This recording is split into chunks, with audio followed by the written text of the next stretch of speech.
Omicron variant पर अब IMA की चेतावनी। भारत में तीसरी लहर को लेकर कही ये बात। भारत में भी ओमिक्रॉन वेरिएंट के मामले अब बढ़ने लगे हैं। ऐसी संभावना जताई जा रही है कि डेल्टा की तुलना में ये वेरिएंट कम गंभीर हो सकता है। इंडियन मेडिकल एसोसिएशन ने अपने प्रेस रिलीज में सरकार से टीकाकरण अभियान में तेजी लाने की अपील की है। साथ ही लोगों को गैर जरूरी यात्रा से बचने की सलाह दी है। कोरोना के नए वेरिएंट ओमिक्रॉन के बढ़ते मामलों ने दुनिया भर में डॉक्टर्स और वैज्ञानिकों की चिंता बढ़ा दी है। भारत में भी अब तक इसके 23 मामले सामने आ चुके हैं। इस बीच इंडियन मेडिकल एसोसिएशन ने सरकार से हेल्थ केयर फ्रंटलाइन वर्कर्स के लिए वैक्सीन की अतिरिक्त डोज दिए जाने का आग्रह किया है। आईएमए ने 12 से 18 साल के उम्र के बच्चों के वैक्सीनेशन में भी तेजी लाने की मांग की है। आईएमए ने दी तीसरी लहर की चेतावनी। एक प्रेस कॉन्फ्रेंस में डॉक्टर्स की टीम ने कहा कि भारत में कई राज्यों में कोरोना वायरस के नए वेरिएंट के मामले पता चले हैं और इनकी संख्या बढ़ना तय है। अब तक के मिले डेटा और जिन देशों में सबसे पहले ये वेरिएंट पाया गया, वहां के अनुभव के आधार पर कहा जा सकता है कि ओमिक्रॉन वेरिएंट की फैलने की संभावना ज्यादा है और ये अधिक लोगों को प्रभावित करेगा। आईएमए ने चेतावनी देते हुए कहा, ऐसे समय में जब भारत सामान्य स्थिति में वापस आ रहा है,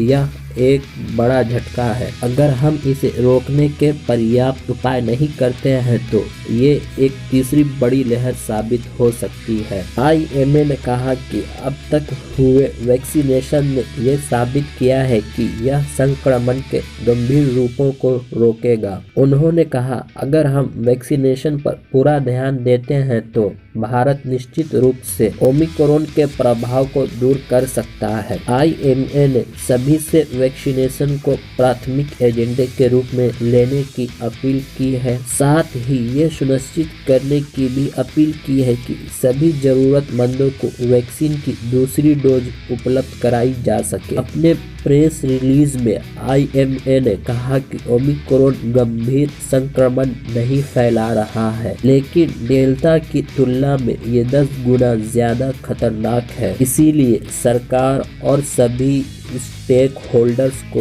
वैक्सीनेशन बढ़ाकर संक्रमण को नियंत्रित करने की उचित कदम उठाने चाहिए। आईएमए यात्रियों पर प्रतिबंध लगाने का समर्थन नहीं करता है, हालांकि सभी से गैर जरूरी यात्रा से बचने की अपील करता है। विशेष रूप से पर्यटन और सामाजिक समारोह में जाने वालों से सभी पब्लिक ट्रांसपोर्ट सिस्टम को कोविड प्रोटोकॉल का सख्ती से पालन करने की अपील करता है। दक्षिण अफ्रीका में ओमिक्रॉन वेरिएंट पूरी तरह फैल गया है और वहां अस्पतालों में बच्चों की संख्या ज्यादा बढ़ी है। इसे देखते हुए आईएमए ने सभी स्कूलों और कॉलेजों में कोविड प्रोटोकॉल का सख्ती से पालन करने और सभी युवाओं को वैक्सीन लगवाने की अपील की है।